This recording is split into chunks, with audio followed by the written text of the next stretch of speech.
Muy buenas tardes, ya estamos a punto de comenzar esta edición del miércoles RAP. Yo quiero dar la bienvenida precisamente a nuestros invitados, que por parte del doctor Bruno del Cueto, pues están aquí con nosotros para compartirnos sus experiencias. Ayer hubo una presentación de un libro excelente que espero que ustedes conozcan próximamente, ¿no?, de la doctora Rosalía.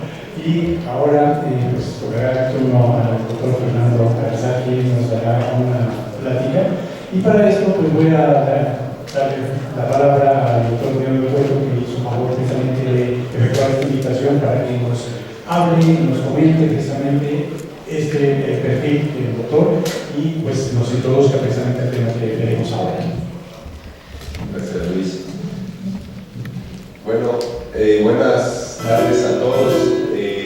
Nuestro invitado está ya en la cabina intentando poner su presentación. Se ve que, bueno, lo invitamos con Luz Pasagras, que está aquí presente. Ayer presentó su libro sobre algunos aspectos de las vanguardias, una presentación, bueno, una conferencia magnífica. Y hoy le toca el turno a Fernando Agrasar. El problema, entiendo, finalmente fueron a las capuchinas, ¿no? Allá fueron. Llegaron temprano, se fueron a ver el archivo de arquitectos mexicanos y Elisa Drago pues se quedaron ahí encantados. Y por eso estamos un poco retrasados. Pero ahora que quede la presentación, vamos a iniciar. Yo voy a esperar que Fernando baje para presentárselos, porque si no lo ven, no tiene caso que les cuente quién es, ¿no? Está vamos a darle el tiempo necesario. Esperamos un momento. Referidas al miércoles FA, que ha cambiado, digamos, su esquema. Si se acuerdan, hasta el semestre pasado, los miércoles FA se hacían los miércoles, obviamente, de 2 a 4 de la tarde. Era una hora, en realidad la idea es que sea el engrane entre el turno matutino y el turno vespertino, pero bueno, había siempre un problema con el tema de la comida, ¿no? Y entonces el planteamiento fue que los miércoles FA se hagan de 1 a 3 y que entonces los que vienen a la tarde tengan al menos esa hora de 3 a 4 para comer, y que los que venimos del turno matutino, pues también hacia las 3 podamos irnos a comer, que ya estamos desfalleciendo esa hora. Entonces, es por eso que es el nuevo horario, y además estrena sede el miércoles FA. Estamos estrenando este auditorio magnífico del MUCA. Supongo que todos ya vieron la exposición de Alberto Castro Leñero, con la que se inaugura, digamos, el espacio recuperado del MUCA. Durante muchos años había estado ya muy modificado ese espacio. Se ha hecho un trabajo muy serio de restauración del diente de sierra maravilloso que hace que la luz del norte bañe todo ese espacio. Y estos espacios, digamos, anexos, donde había bodegas y había una serie de espacios de apoyo, se hizo el auditorio, se han hecho unos nuevos laboratorios espectaculares, y bueno, dentro de poco toda esta parte de la remodelación va a estar funcionando para el beneficio de toda la comunidad de la facultad. Bueno, pues es para mí un gusto presentar a Fernando Agrasar Quiroga. Es el director de la Escuela Técnica Superior de Arquitectura de la Universidad La Coruña, que ahora ya su nombre oficial es A Coruña, en gallego. Es director desde noviembre de 2011 hasta la actualidad. Es académico correspondiente de la Real Academia Gallega de Bellas Artes, y es miembro del Comité Técnico de Docomomo Ibérico. En este caso, por ejemplo, yo soy miembro de Docomomo México, también Elisa. Docomomo es una organización internacional. Docomomo quiere decir Documentación y Conservación del Movimiento Moderno. Es un organismo internacional preocupado por la salvaguarda del patrimonio del siglo XX, básicamente. Entonces, sin más preámbulos, le voy a dar la palabra a Fernando, dándole la bienvenida a nuestra facultad. Ya estuvo ayer, él fue uno de los presentadores del libro de Luz Paz. Y bueno, pues vamos a tener la oportunidad de escuchar ahora su conferencia titulada Arquitectura Contemporánea e Idea. Muchísimas gracias, Lino. Gracias a todos por estar aquí. Disculpad el retraso, pero vuestro archivo histórico es estupendo. Y era difícil salir de allí porque teníamos muchas preguntas y mucho interés en el funcionamiento del libro. ¿Se me oye bien? ¿Me oís todos bien detrás? ¿Sí?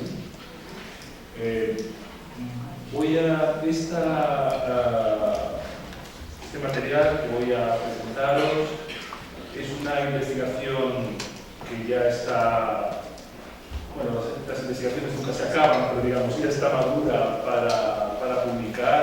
Yo confío que bien.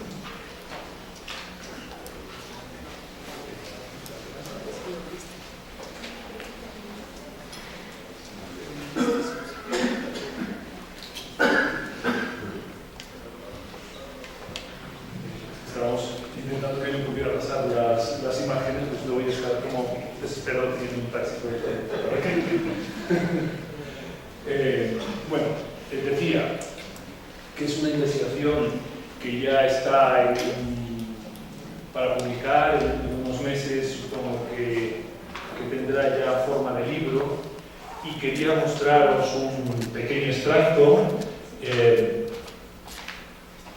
con la esperanza de que os pueda interesar, pero sobre todo también en mi propio interés saber qué os parece, si os parece pertinente, si os parece interesante, porque digamos, sacarla o exponerla, sea brevemente, en otras escuelas de arquitectura y sobre todo en escuelas de arquitectura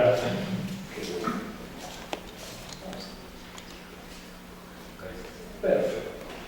Muchísimas gracias. Sobre todo en escuelas de arquitectura son referencia con a la tradición y con tan buen nivel como esta, pues es realmente muy interesante para mí conocer vuestra acogida a esta cuestión. Casi, si os parece, voy a emplear solo unos pocos minutos. Voy a explicaros algo de la trastienda, de las motivaciones o cómo arrancó esta cuestión hace un tiempo. Un estudio de arquitectura, dos arquitectos aproximadamente de mi edad, Mansilla y Quiñón. Mansilla falleció hace 2 años ya, 2 años, de una manera así inesperada, digamos, pero tiene una obra muy buena y muy interesante. Yo los aprecio mucho y en varias ocasiones, en diferentes lugares, en La Coruña, en Madrid, en diferentes lugares que íbamos coincidiendo, siempre que podía asistía a sus charlas, ¿no? Nos ponían su obra y demás. En aquellos años ellos tenían una carga de trabajo muy fuerte y tenían una conferencia de repertorio que siempre repetía. Creo que asistí como 3 o 4 veces a la misma conferencia. Los amigos se les disculpa todo, aún así seguía teniendo interés, pero había cosas que se repetían. Y había una cuestión que decían varias veces, cuando se referían a algún proyecto frustrado, pues porque no se ganaba el concurso, o el cliente se echaba atrás, o ya sabéis, las 1000 circunstancias que pueden hacer que un proyecto se quede en papel. Siempre comentaban jocosamente, bueno, y si no lo podemos construir, tenemos un fondo para la biblioteca de ideas. Y esa biblioteca de ideas, en su estudio nunca llegaban a formalizarla, pues por falta de tiempo, por falta de gente, esas cosas. Y coincidió también, a mí me hace mucha gracia esto de la biblioteca de ideas, y coincidió que en ese tiempo estaba un tanto próximo a compañeros que trabajaban en OMA, en el estudio de Ernst Colas en Rotterdam, y oh sorpresa, ellos sí tienen la biblioteca de ideas. y además trabajan para la biblioteca de ideas. Es decir, cuando se comienza a trabajar en algún proyecto y se frustra, si lo decide Don Colas, claro, siguen trabajando en el mismo, aunque saben perfectamente que no lo van a poder construir, porque la idea, y le llaman así, les parece interesante para su reutilización futura. Bueno, esto es una parte de la cuestión. Y por supuesto, investigué y pregunté cómo era esto de la biblioteca de ideas de Roma, cómo estaba constituida, cómo la utilizaba. Otra parte de la motivación, digamos, del arranque de esta búsqueda fue el hecho de que yo estudié arquitectura en los años 80 en el contexto de la cultura arquitectónica española de aquel momento, no estaba mal, pero digamos que era con un posicionamiento muy beligerante contra el movimiento moderno. Mientras que la mayor parte de mis profesores entonces, en los años 80, se habían formado en el movimiento moderno y esto era lo que fundamentalmente volcábamos en sus clases. Yo me dedico a, entre otras cosas, a la docencia arquitectónica desde hace 20 años y también en esa experiencia que uno lleva teniendo una edad larga, como convencimiento personal, yo entiendo que todos en una escuela de arquitectura, en nuestra experiencia, no sé muy bien cuál es la vuestra, pero esto sería una cuestión estupenda después para debatirla, todos trabajamos para el proyecto. Desde mi punto de vista, cuando explicamos historia, o dibujo, o teoría, o cálculo de cimentaciones, qué sé yo, trabajamos y estudiamos para proyectar. Con ese tipo.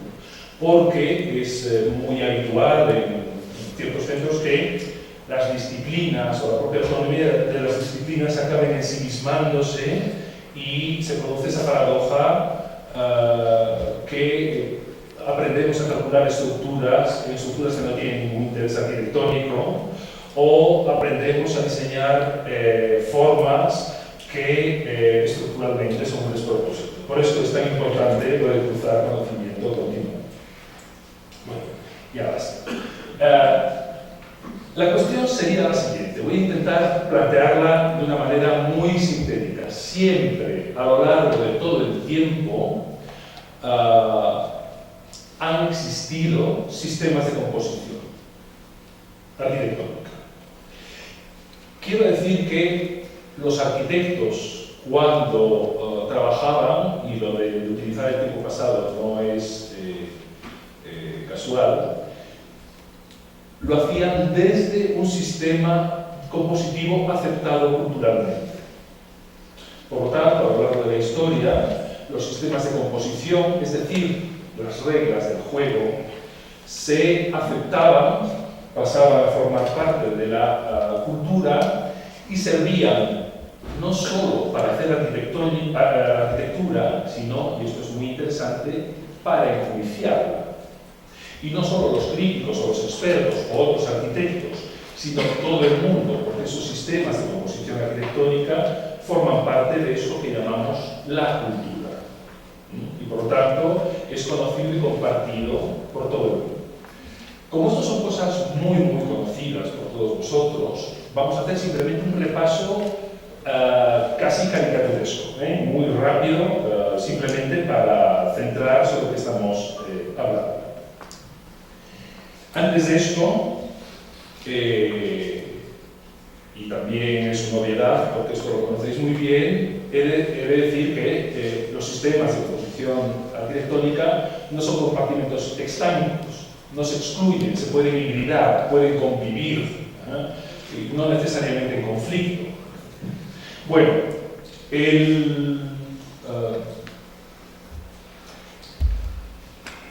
vamos a referirnos solo y muy brevemente a estos cuatro.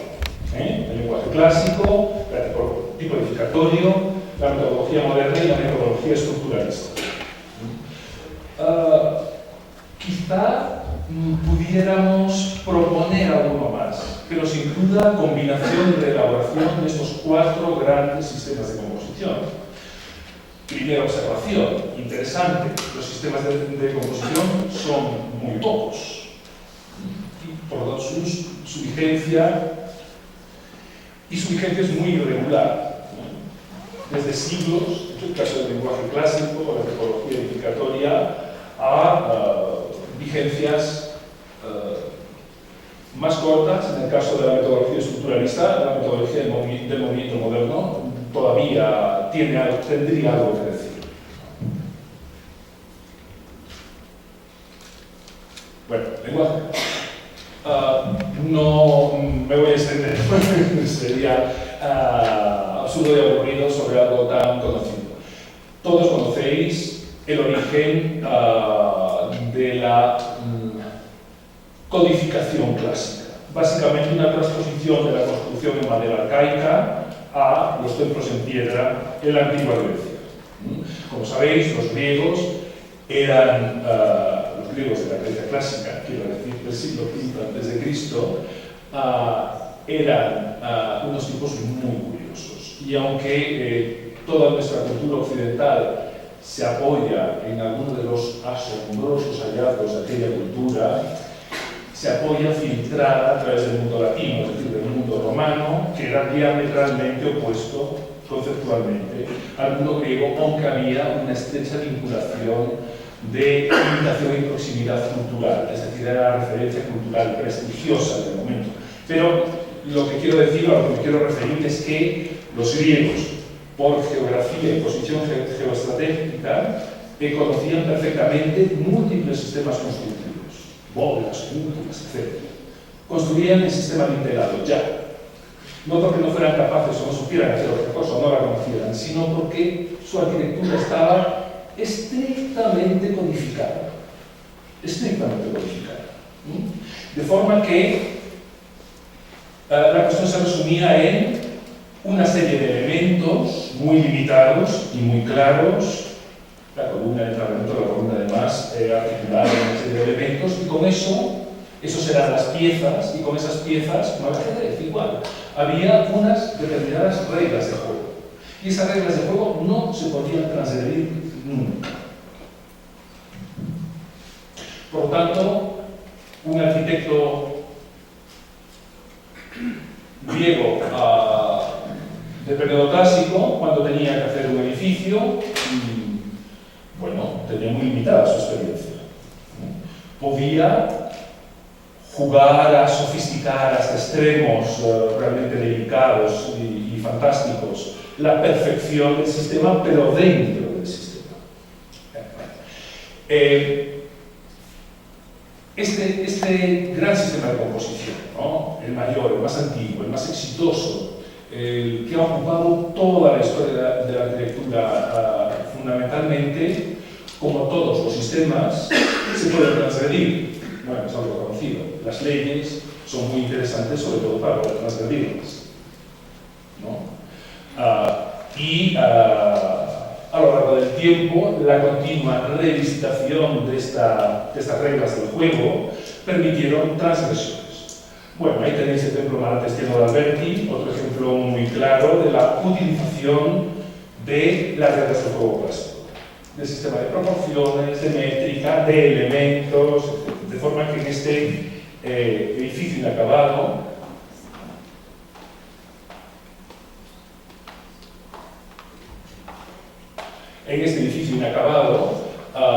es posible reconstruir simplemente aplicando la lógica lingüística, la lógica de la metodología compositiva clásica, entender cuál sería el resultado final si Alberti no se hubiera quedado sin financiación, por cuestiones políticas. ¿Tenemos algún problema con la aseguración de seguridad?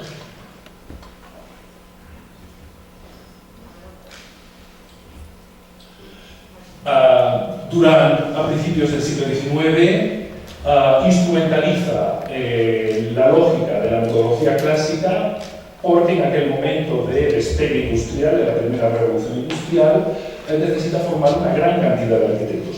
Y además una gran cantidad de arquitectos que hasta entonces, recordemos, se formaban uno a uno y a la sombra de los grandes maestros.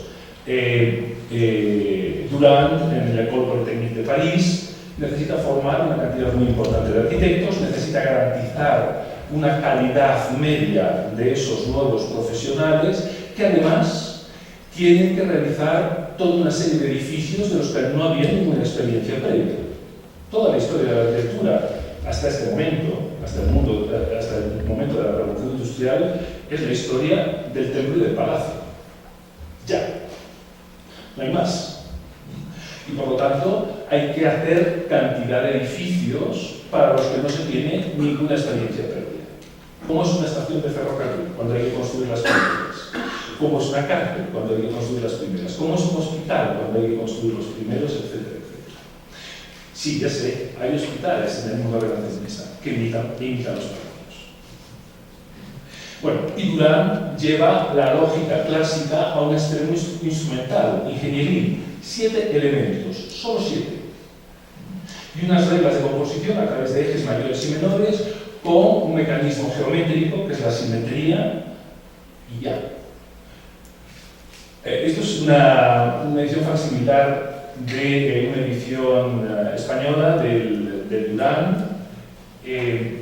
Bueno, esta es la presentación de los elementos. Me parece que tengo que otra lámina. Leed por favor el encabezado. Camino que hay que seguir en la composición de un proyecto cualquiera. Era estupendo ser arquitecto a principios del siglo XIX. Bibliografía, el Durand. Y en 20 y tantas láminas despachamos el camino que hay que seguir para proyectar un edificio cualquiera. Genial, ¿no? Esto era un mundo feliz para estudiar arquitectura, como comprenderéis. Bueno, sabéis que Schinkel, en el regreso a un viaje a Italia, se detuvo en París solo para, tenía una enorme curiosidad, para conocer el Poésie des Hommes de Durand en París. Salió escandalizado, bramando de la simetría y del refugio de los vagos y de los acomodaticios. Tipología edificatoria.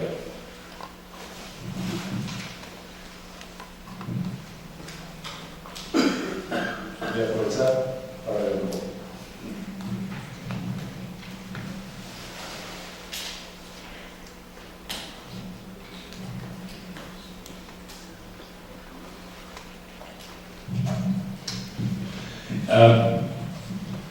La tipología edificatoria es una metodología habitualmente hibridada con el movimiento clásico y es un gran hallazgo del mundo romano, ¿no? Los teatros, los circos, los anfiteatros, etc. en Roma tenían modelos tipológicos, además de observar cuidadosamente el lenguaje clásico. Esas dos imágenes que tenéis ahí, a la izquierda tenéis la cárcel de la Santé en París, una de las primeras que utilizó el sistema panóptico. Ahora conocéis, ¿no? Es esta idea fantástica de cuando hubo que reunir con garantías sanitarias, esto era muy nuevo en el siglo XIX, a una gran población reclusa, se necesitaba una gran cantidad de guardias, ¿no? Que no resultaba viable. Componer estos edificios con galerías radiales en torno a una gran garita central, abierta además en toda la altura, lo habéis visto mil veces en películas de ambiente carcelario, ¿verdad? Permitía con un retén de guardia. ¿Tenemos un tintero aquí? No. Bueno,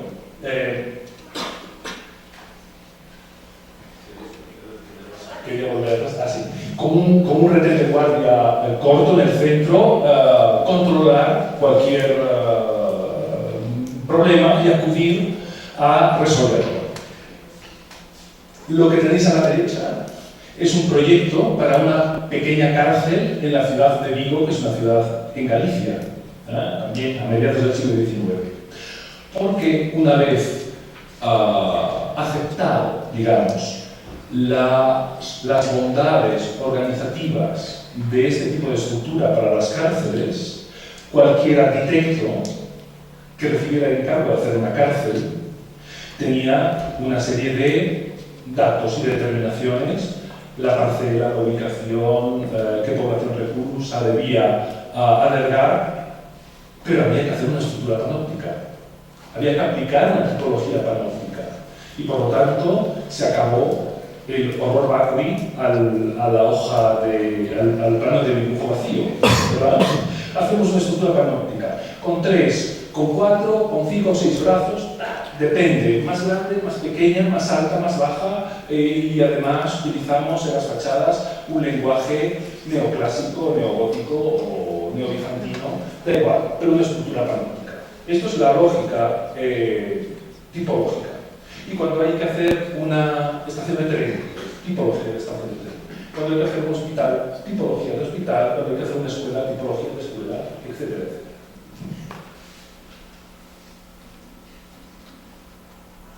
Como veis, la tipología identificatoria no excluye o inmediatamente no desbanca el lenguaje clásico. Como todos podéis entender muy bien, se puede trabajar desde una lógica tipológica y un lenguaje clásico.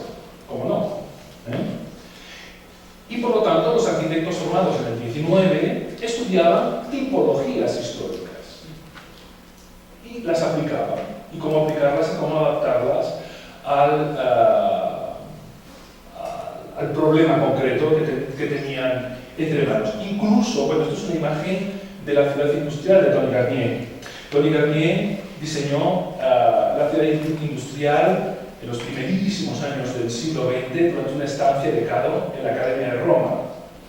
Y Garnier hace una propuesta moderna, pero sin poder liberarse todavía, el arquitecto del 19, sin poder liberarse del peso tipológico, y lo que hace es proponer una colección de tipologías, de una estructura urbana, de una organización urbana, pero fundamentalmente una nueva colección de tipologías. Ya sabéis que la ciudad industrial de Tony Garnier, que era, como todos los arquitectos utópicos y bien intencionados, realmente muy inocente, proponía una ciudad en la que el grado de desarrollo moral e intelectual de sus habitantes hacía inútiles las iglesias y las cárceles.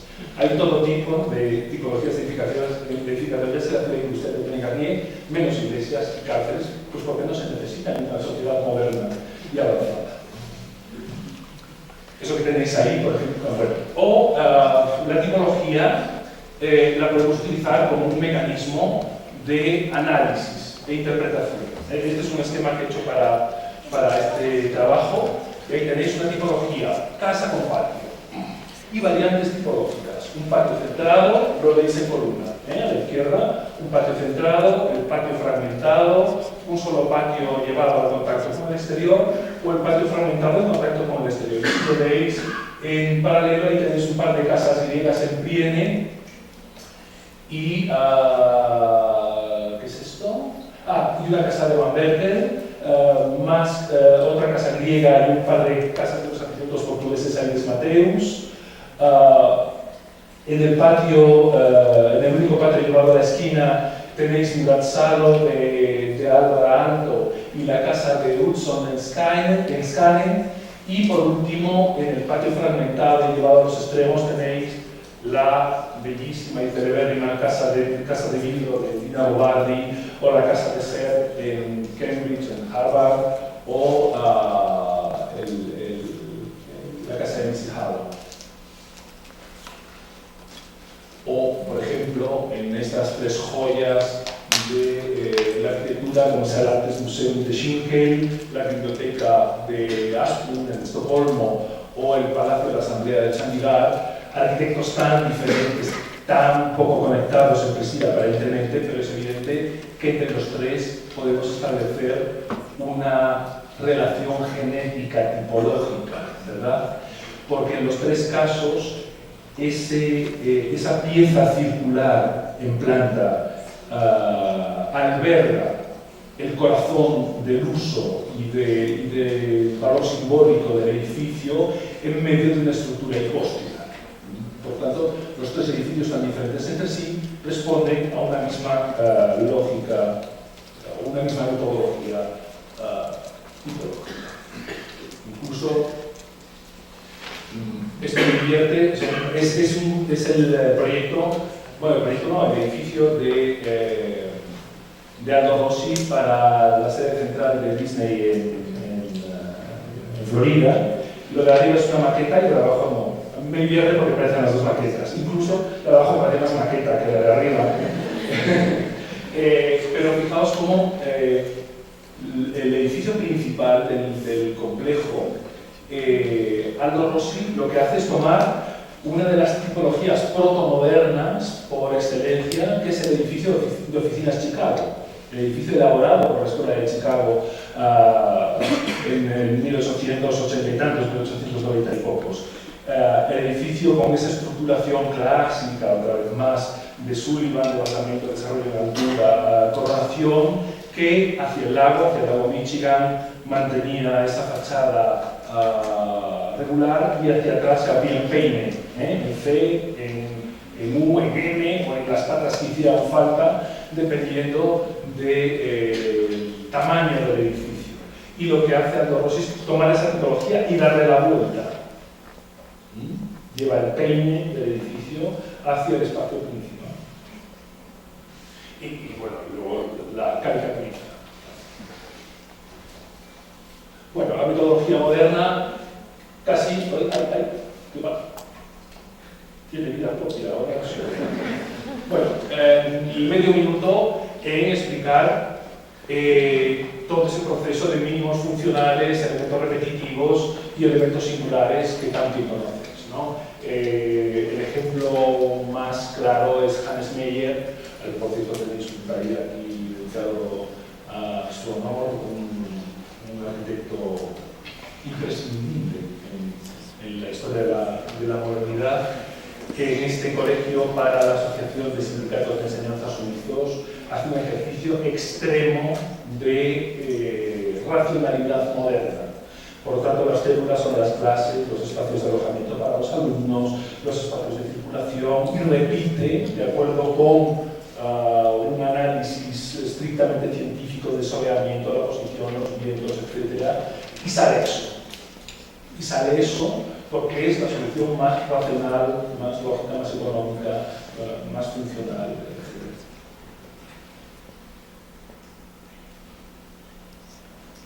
Fijaos que esta metodología moderna, esta sí rechaza de plano las tipologías y el lenguaje clásico, ¿verdad? Aunque luego, dentro de la ortodoxia, aunque luego nos podemos encontrar con algunos coqueteos. La arquitectura es muy promiscua, ¿no? Y seguir empieza a haber coqueteos, hibridaciones y relaciones peligrosas en muchos otros autores.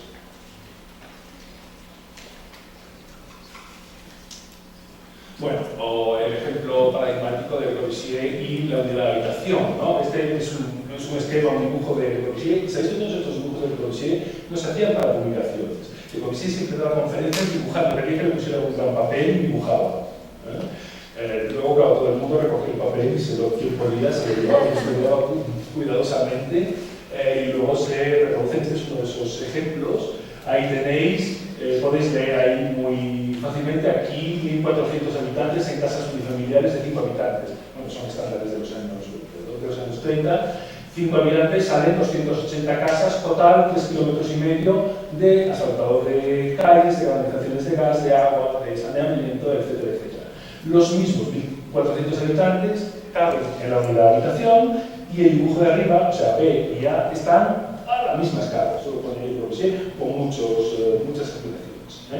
Por lo tanto, todo ese espacio que ocupan las 280 maisons se puede destinar a un gran espacio verde que rodea la unidad de habitación. Como sabéis muy bien, Le Corbusier no quería hacer una unidad de habitación, sino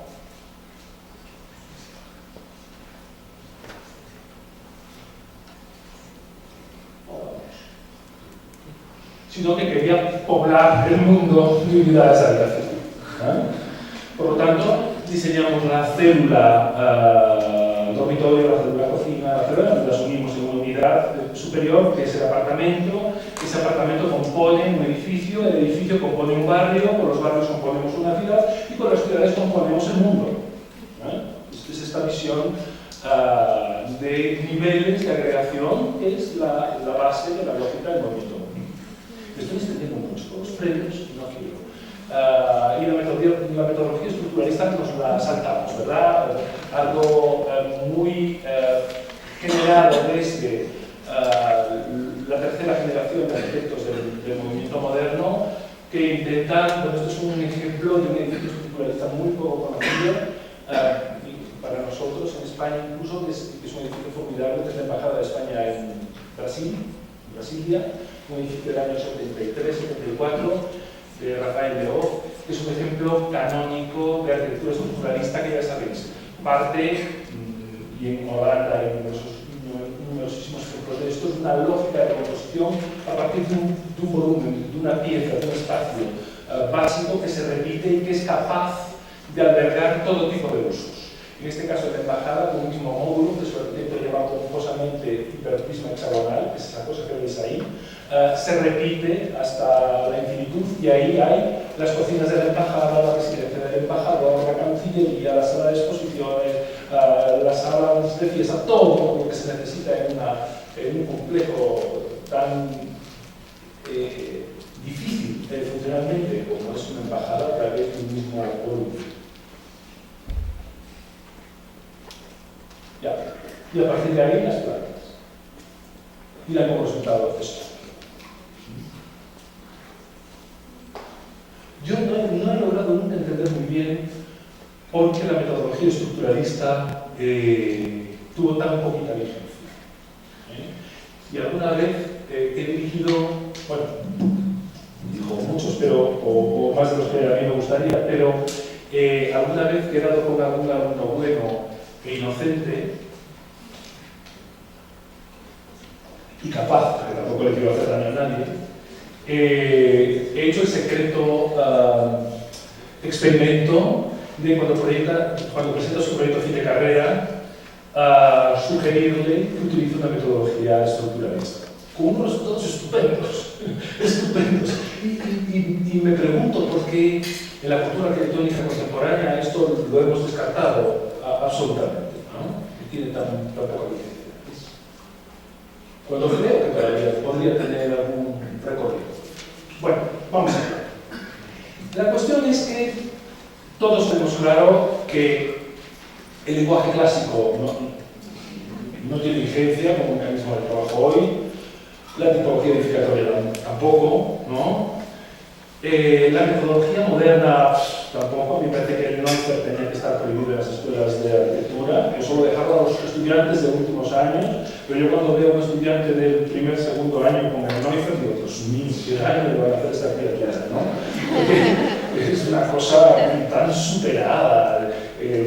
No por un problema de moda o, por favor entenderme, o de oportunidad cultural, sino porque Neusser, por cierto, sabéis que fue alumno de Bauhaus, y fue compañero de Herder y fue discípulo de Gropius, etc. Pero claro, esta idea de aquella sociedad, de aquella aspiración intelectual igualitaria, en donde para optimizar los recursos se utilizaban las posibilidades de la industria, de la técnica y del reparto de recursos, hacía que, claro, un espacio para guardar la ropa, 60 de fondo, por persona, 80 centímetros de ancho de armario. El espacio que necesitas alrededor de la cama es de tanto, por Dios. No, esto no tiene ni el más mínimo sentido. Desde los años 50, los Smithson, por ejemplo, explicaron claramente que el problema fundamental del diseño de la vivienda contemporánea era el almacenamiento del exceso de bienes de consumo. ¿Y qué razón tenía? Y esto es uno de los problemas fundamentales de la vivienda contemporánea, ¿no? Y el Neusser, en esta lógica moderna, responde a una sociedad en donde la gente tenía dos trajes, el de ir a trabajar y el de los domingos. Y estamos en otra cosa, ¿no? Bueno, allá voy. Por lo tanto, ni lenguaje clásico, ni tipología, ni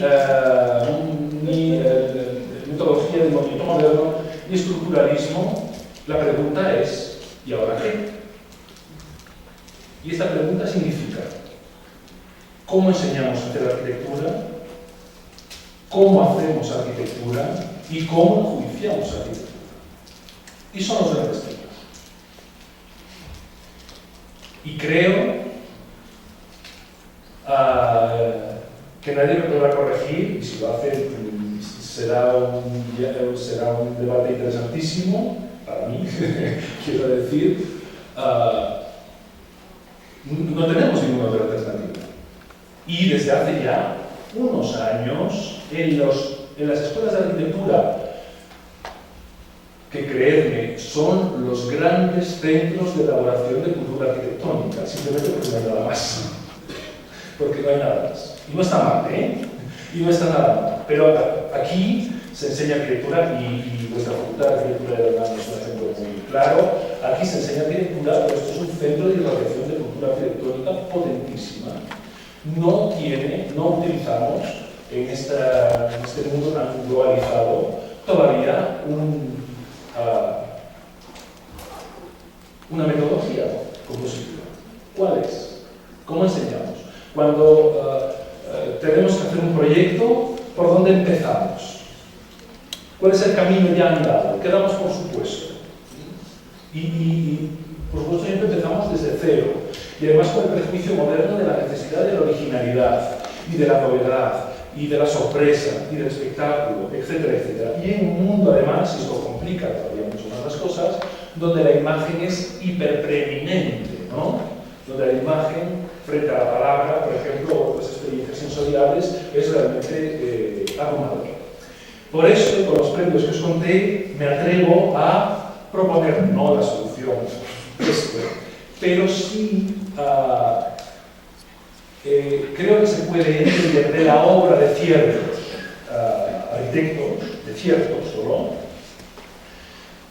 un camino a seguir. Es decir, hay estudios de arquitectura donde sí están utilizando una metodología arquitectónica. Herzog de Meuron, Omar con Red Colas, Mansilla y Piñón, etc. Fajardo no, Foster no. O utilizan otras cosas, pero hay ciertos estudios y además resulta que son los que personalmente más me interesan, sus resultados, pero no, esto no tiene que ver, que sí están trabajando con una cierta metodología edificatoria. Y esta metodología edificatoria yo le he llamado IDEA, que la verdad es que muy afortunado del nombre, tengo que repensar eso.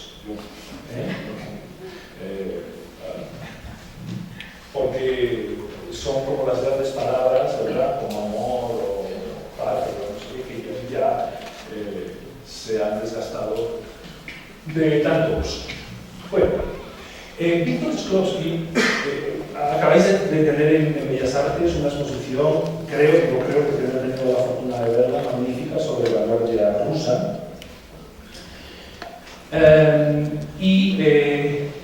Esto también es una cierta deformación, porque yo siempre me he dedicado a la teoría arquitectónica y me esfuerzo en que me interesen más las ideas que las imágenes. Y la verdad es que la vanguardia rusa las imágenes de la vanguardia rusa son fantásticas, ¿no? Son poderosas, interesantes, sexys, modernas, estupendas. Y además con esa épica de la vanguardia rusa y esa épica de la modernidad que es realmente irresistible. Pero la vanguardia rusa tiene un soporte teórico, como todas las vanguardias, por cierto, pero yo creo que especialmente la vanguardia rusa, un soporte teórico muy, muy poderoso. Víctor Shklovsky, y además, y esto es perdonad el paréntesis, una reflexión. Víctor Shklovsky es un teórico de la literatura y del lenguaje. Y qué curioso que muchas de las grandes teorías arquitectónicas provienen del mundo del lenguaje. Pensad en el estructuralismo, ¿no? Tenemos que hacernos olvidar, ¿no? Tenemos que reflexionar sobre eso. Bueno, a lo que voy. Víctor Shklovsky, en los primeros años del siglo XX, escribió una obra sobre teoría literaria que se llama On Theory Proxy. Hay una edición en español, creo que es la única que hay en español, publicada en España por Alianza en el año 50 y algo. Y es lo único que yo he buscado, yo creo que no hay otra, pero es un libro, desde luego en la tradición rusa, importante y traducido al alemán, al inglés, lo podéis encontrar con mucha facilidad. Y en este libro, donde sobre todo Víctor Shklovsky trabaja, os lo ofrece con el Quijote, me interesa mucho, sobre la teoría de la prosa. Víctor Shklovsky lanza o propone una serie de ideas, una serie de teorías que la vanguardia rusa hizo suyas y llevó a la plástica, al mundo de la plástica. Eso está tomado de ese texto de Shklovsky y en él dice algo tan sencillo y tan fácil y tan asumido también por nosotros, pero tan importante, que es eso que veis ahí. El arte no es una cosa y tampoco es un material, sino una relación entre los materiales. Por consiguiente, es indiferente la escala de medición. Lo importante es la relación. Lo que dice Shklovsky es que las obras son sistemas de relaciones, no cosas. Las obras no son cosas, no son objetos, sino sistemas de relaciones.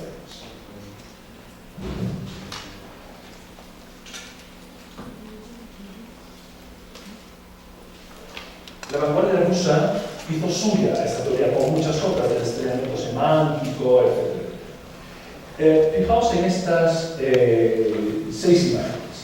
Lo que hay arriba son obras de un arquitecto del 18 inglés, un arquitecto neoclásico inglés, que se llamaba Johnson, bueno, Sir Johnson, y debajo tenéis obras de un arquitecto español que se llama Juan Navarro Valdevez, que no sé si conocéis, es un arquitecto interesante, bueno, un arquitecto y pintor, tiene una obra también notabilísima, Juan Navarro. Lo que hay arriba de izquierda a derecha es la pequeña salita de la casa de desayunos de Sir Johnson. Si en un viaje a Londres no podéis perderos la casa estudio de Johnson. Está en Lincoln Gardens, yo creo que debe estar a 15 minutos caminando de British, Sir Johnson, como todos los artistas y todos los arquitectos de esta época, tenía una colección inacabable de antigüedades y de pintura, y hizo una reforma de un edificio existente, bueno, realmente de 2, para poder acomodar su colección, y es una especie de folía arquitectónica realmente fascinante. Bueno, eso es un pequeño espacio de su casa, la sala de desayunos, arriba a la izquierda, y las otras 2 son imágenes del desaparecido Banco de Inglaterra, que es un gran edificio que desapareció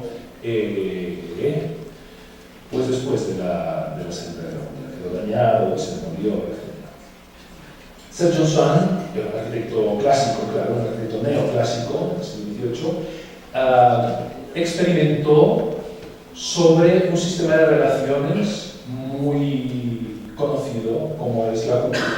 Básicamente una semisfera que se apoya en un volumen único o prismático y que transmite esfuerzos y acomoda la geometría desde el contacto circular de la cúpula con la superficie cuadrangular a través de unos elementos de mediación que se llaman pechinas. Geometría habitual, normal. Sí. Bueno, Sir Johnson entendió que esto no era un sintagma clásico que había que aplicar, sino que era un sistema de relaciones con el que podía jugar. Y se dedicó a alterar la relación más habitual o más incontestada, digamos, que es el apoyo, ¿no?, de la cultura. El gran tema de la arquitectura de todos los tiempos, desde Santa Sofía y Constantinopla al Panteón y tantos otros. Y el Banco de Inglaterra llegó a hacer, perdón,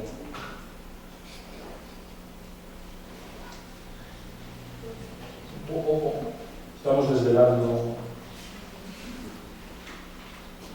No soy capaz de traer para atrás.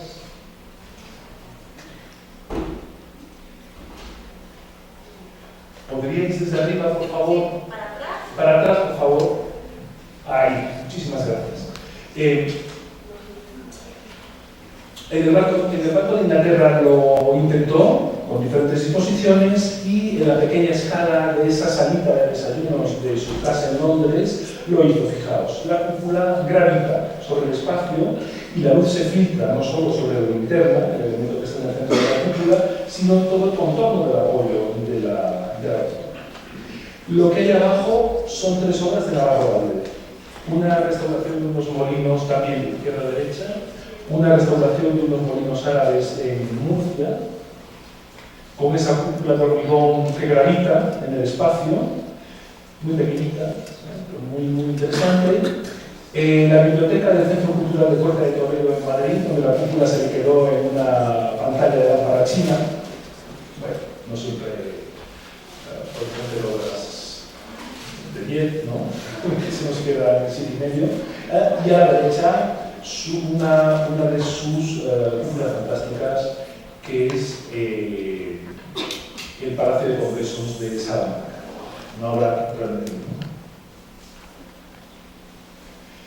Fijaos, este es un esquema del Banco de Inglaterra, en donde Sergio Swan lo que hace es arrancar la cúpula, llevarla hasta abajo y luego elevarla hasta esa pantalla china realmente que con su liviandad puede apoyarse en las finas columnitas que convierten a un tambor que no es tambor de la cúpula en un anillo de luz.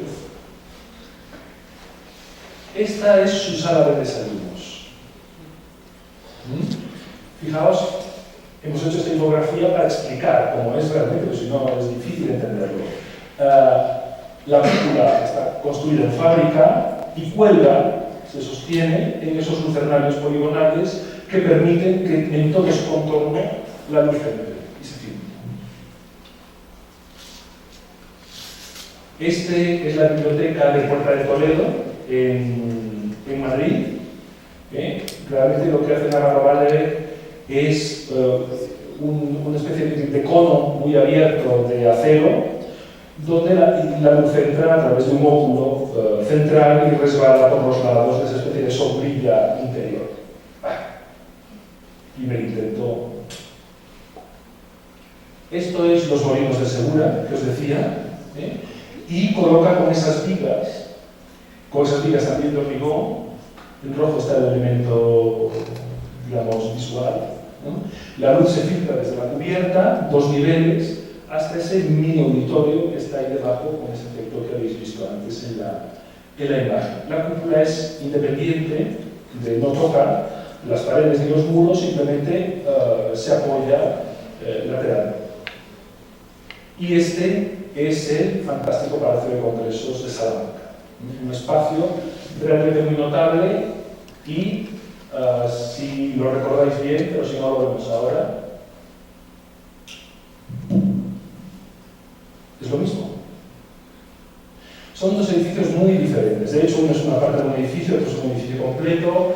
El edificio de San no os he puesto a la escala real porque si no casi el primero ni se vería. Necesito que comprobéis el mecanismo, pero lo que ha hecho Navarro Valde no es copiar o versionear el objeto de Sergio Swan, sino entender el sistema de relaciones que propone. Y en este caso es la alteración del sistema de relaciones entre un elemento clásico que es la cúpula y sus apoyos. Fijaos en estos 3 esquemas que corresponden a proyectos conocidísimos. Bueno, uno construido, que es el Guggenheim New York, de Carlos Wright, el Museo del Crecimiento Infinito de Corbusier y el aparcamiento para 3.000 vehículos de Alberto Libera en Roma. Son la misma idea, es decir, el mismo sistema de relaciones entre ellos. No solo se trata de un recorrido espiral, sino que el recorrido es el soporte de la actividad. En la rampa de Guggenheim se cuelgan cuadros, o se colgaban, mejor dicho. Bueno, Wright era un arquitecto formidable, pero sus gustos y su conocimiento del arte eran un poquito conservadores, digamos así. Por esto el Guggenheim en Nueva York, es un edificio fantástico, pero solo se puede exponer obras hasta el expresionismo. Hasta el impresionismo, perdón. A partir de ahí ya tenemos problemas. Bueno, y los otros 2 que están construidos, el Museo del Crecimiento Infinito de Corbusier es la misma idea del Guggenheim New York, la misma, exactamente. y en el aparcamiento de estacionamiento de nosotros, ¿no? de Libera, se trata de lo mismo, los coches aparcan en las ramas. Edificios tan diferentes, como todos tan diferentes, con una misma idea arquitectónica. Aquí tenéis otra. Las salas de trabajo de la Johnson Wax de RAI, el pabellón español de Correos de Frum en Bruselas en el 58 y la iglesia de Almendrales en Madrid, un arquitecto que no conoceréis, de la época, un edificio también fantástico.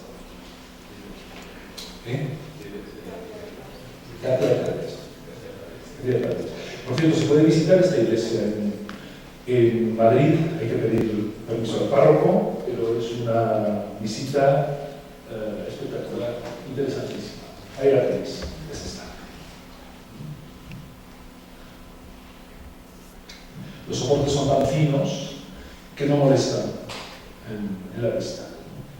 Y por lo tanto el espacio se puede transportar como pasa en la Johnson Wax y como pasa en el pabellón de Bruselas.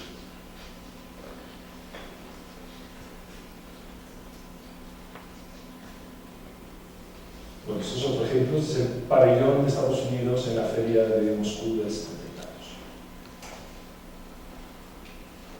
La misma idea arquitectónica utilizada. Ejemplos muy conocidos que ya sabréis, pero os lo recuerdo para meternos un poco en materia. Y voy a aligerar para no cansaros. Bueno, son las 2 y 20 minutitos más. La secuencia que tenéis a la izquierda es una obra no construida de Rencolas, una vivienda unifamiliar que llamaron en el estudio la Iloska. Al poco tiempo de empezar a trabajar en la casa, el cliente se asustó. Yo me puedo imaginar aquellas reuniones donde le proponían la casa que le iban a hacer. Bueno, total, que no sé si a la tercera o a la cuarta reunión el arquitecto dijo que se debe hasta aquí, que yo me voy, ¿no? Bueno, la cuestión es que fue uno de esos trabajos que Rencolas creyó interesante seguir trabajando en el proyecto. Y cuando les pareció adecuado, se lo llevaron a la biblioteca de ideas. La Iloska era una vivienda en la que Rencolas, que es un profundo admirador, además de la vanguardia rusa, de las aportaciones teóricas de Peter Jackson Smithson, como os decía antes, a finales de los 50 los Smithson habían teorizado sobre el problema de la vivienda funcional, o situar, mejor dicho, como uno de los principales problemas de la vivienda contemporánea era el almacenamiento de bienes de consumo. Porque en las casas ya no hay solo una televisión, no hay solo un ordenador, no hay solo la ropa que se necesita, etcétera, etcétera. Y lo que propusieron fue un prisma, una caja, como una caja de zapatos, que era el espacio para vivir, que era un espacio vacío, sin muebles, o sin mobiliario fijo, ¿no? Esta cosa tan moderna del espacio para sentarse, el espacio para comer, el espacio de... No, era un espacio sin uso, era el espacio de vivir. ¿Qué es esa? ¿Veis ahí, en la parte inferior de la izquierda? Es esa cajita que tenéis en la izquierda, la geometría clara. Todo lo demás son como cosas que se han roto, ¿no? Y toda una serie de pequeños espacios, muy técnicos como los aseos, o muy privados como los dormitorios, o espacios de almacenaje, o cocina, o cosas así, se iban acomodando en esos volúmenes que iban recubriendo esa caja de zapatos hasta generar esa forma de asteroide que está ahí en la fondo. Ese asteroide en sus dos extremos, en dos de sus extremos se abren los vanos de esa gran caja de zapatos que es el espacio de vida. De forma que esa caja de zapatos puede ser un comedor para comer una familia muy grande, un sitio para hacer una fiesta, un sitio para estar en una familia pasando una tarde de domingo, y lo único que hay que hacer es ir a esos espacios de almacenamiento, tomar los muebles que necesites, colocarlos en el espacio y volverlos a reintegrar en el sitio. Esta era la idea de Oscar. Bueno, eso se frustró y quedó en la biblioteca de ideas. Unos años más tarde, unos años más tarde, el estudio decidió presentarse a un concurso en la ciudad portuguesa de Porto para un auditorio de música. Como sabéis, bueno, está en un punto, el tratamiento de un punto importante de la ciudad. Obviamente un auditorio de música tiene una vocación monumental o referencial, pero también sabéis que para este tipo de edificios, las salas de conciertos donde solo va a haber conciertos, no es un teatro de ópera, es una cosa diferente, ni es un teatro, ni es un auditorio como este para que la gente hable, etc. Solo se va a interpretar música. Acústicamente lo que mejor funciona son los techos planos. Entonces Rem Koolhaas dijo, bueno, bien, el auditorio es un prisma plano, con techo plano, y además hagamos que los extremos se abran y se vea la ciudad, ¿no? Sea como una ventana a la ciudad. Y además en el programa me exige un montón de cosas. Salas de ensayo, camerinos, auditorios menores, bueno, esto es de buscar a la biblioteca de ideas. Es la misma idea. Una caja que se abre en los extremos, donde se interpreta música y está el público. Alrededor hay espacios donde albergamos todo lo demás que se colocan conformando ese órbito. Recordad Strauss. El arte no es un objeto, sino un sistema de relaciones. Y ese sistema de relaciones es independiente de la escala utilizada. La Casa de la Música de Porto es mucho más grande que la escala. ¿Qué? La idea es la misma.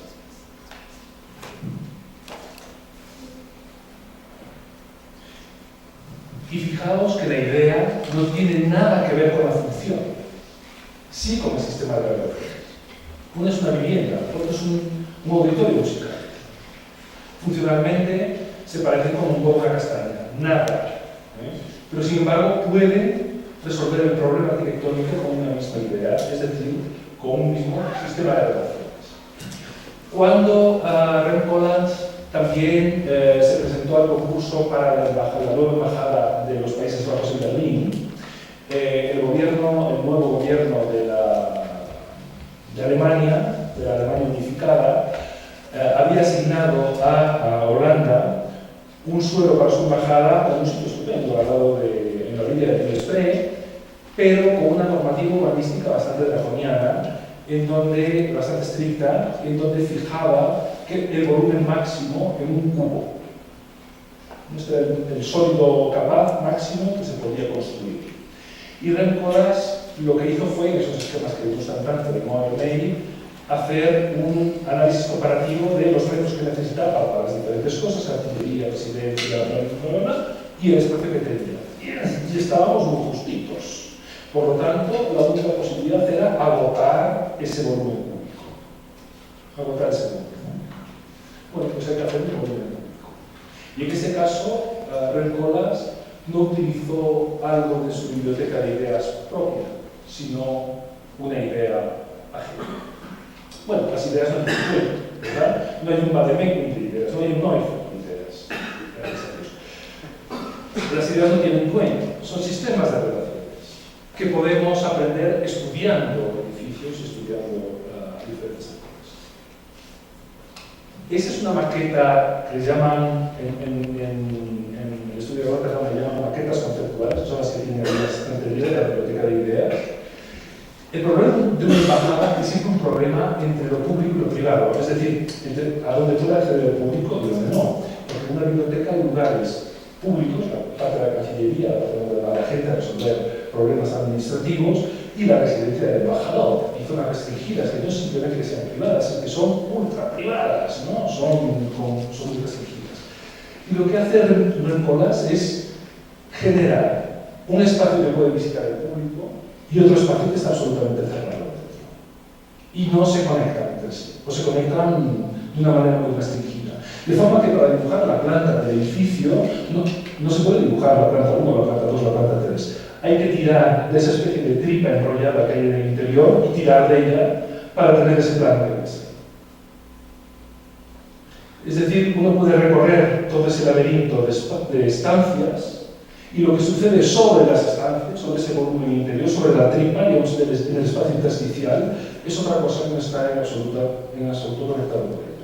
Por lo tanto, las dos partes del programa de la embajada pueden convivir en ese volumen, que cualquier otro arquitecto más torpe dividiría la parte de abajo pública, la parte de arriba privada, la mitad derecha pública, la mitad privada. Bueno, hasta aquí parece simplemente ganas de complicarse la vida. Pero fijaos cómo este es un proyecto en La Coruña, donde es un edificio construido, un edificio interesante que surgió de una propuesta de la Diputación Provincial para hacer un edificio. El concurso pretendía un programa doble: un conservatorio de danza y un museo de arte contemporáneo. Casi todas las propuestas eran dos volúmenes que tenían muy mal encaje porque la parcela era realmente muy mala. Estaba en un punto interesante de la ciudad, al borde del mar, pero tenía esos edificios que hay enfrente, es ese volumen que las pone. Y también la normativa edificatoria limitaba a ese volumen público el espacio para trabajar.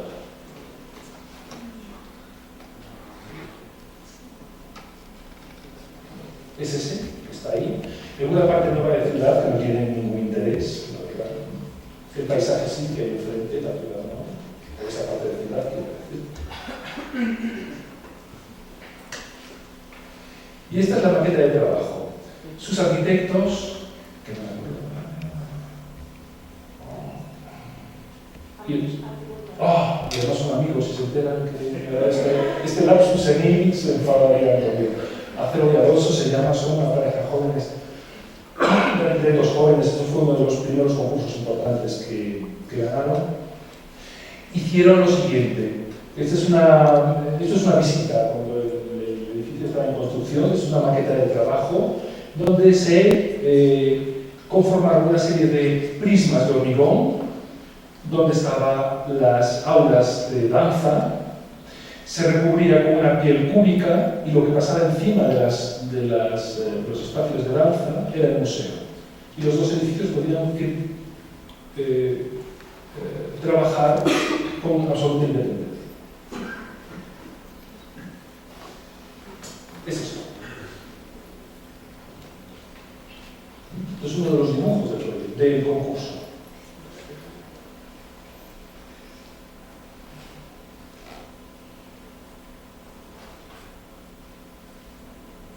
Esto es también un proyecto.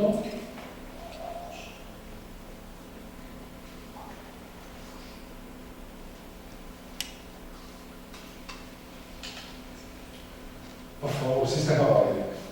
¿Puede pasar usted? Genial. Otra más. Y este es el espacio, es fantástico, ¿no? Este es el espacio del museo. ¿Sí? Vamos allá. Las cajas de hormigón son como uno de las arquitecturas constructivistas, ¿no? De Malevich, los arquitectos de Malevich, metidos en una caja de vidrio con una lámpara japonesa. ¿Sí? Otra más. ¿Sí?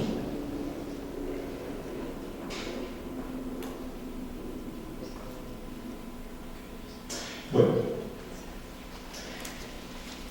y no lo voy a mostrar para que lo busquéis. El edificio de Rémcolas de la embajada holandesa en Berlín y el edificio de Acero y Alonso en La Coruña toman su idea de un proyecto de un garaje que Konstantin Melnikov proyectó para París en 1925. Melnikov se desplazó a París para dirigir la construcción de su famoso pabellón soviético en la exposición de 1925, y hizo dos proyectos: uno construido, unos pequeños pabelloncitos de venta de libros y artesanía rusas que estaban al lado del pabellón, y un garaje para 1000 coches que utilizó exactamente el sistema de relaciones que Rémcolas tomó y que Acero y Alonso tomaron vía Rémcolas y vía Melnikov. Buscar ese proyectito de Mélico, en cualquier buscador metéis Mélico, garaje, París, ya. Es muy fácil. Bueno, vamos a ver ahora rápidamente unos cuantos ejemplos y cuando os canséis me lo decís y cortamos. Vamos a ver esto. Estupendo. En el año, bueno, muy recientemente, yo creo que fue en el 11-12, Red Polar se presentó a un concurso en Riga, en estas repúblicas bálticas que se habían independizado de la antigua Unión Soviética, en la ciudad de Riga, para realizar un museo de arte contemporáneo en esta ciudad, y en las bases del concurso no le dieron un solar para trabajar, sino los restos de una fábrica abandonada. Transforme usted la fábrica para instalar ahí un museo de arte contemporáneo. Si no le importa, le voy a pedir que pase usted, que es más. Bueno, era una antigua central eléctrica, ¿cómo se llama esto? Son de estas que queman carbón para hacer termoeléctricas. Estas tan contaminantes, ahora ya nadie se le ocurre utilizar este tipo de industrias. Bueno, estaba en desuso, arruinada, pero tenía un valor ambiental, etc. Y deciden preservarla para instalar aquí un museo de arte contemporáneo y lanzan un concurso internacional que se presenta OMI. ¿Sí? Bueno, esto es, como siempre, Rencolas, como todos los demás arquitectos, ¿no? Tú le pides un café y te trae el postre, pero también el primer plato, etc. Bueno, también propone un master plan para toda la zona, ¿sí? Y, digamos, esto es, dentro del master plan, esto es lo que propone para el museo, ¿sí? ¿Seguimos? Bueno, es eso. Y lo que hace es esta cosa tan curiosa. Por supuesto, rehabilita y realiza modificaciones dentro del antiguo organismo de la fábrica, pero básicamente lo que hace es lanzar esos dos que llama plate and roof, un plano de basamento y un techo, un plano de cubrición que atraviesan el espacio que rodean, dejan en medio, englobado, a la antigua central térmica. Sí, vamos allá.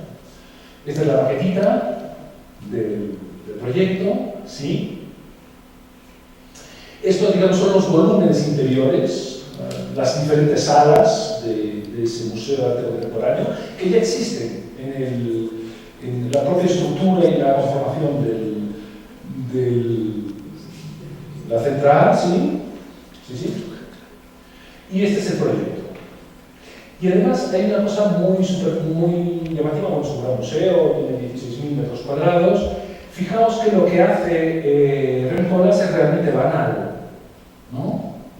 Dos planos que rodean, como una camisa, que engloba al edificio de la fábrica, que queda tras esos muros vidriados.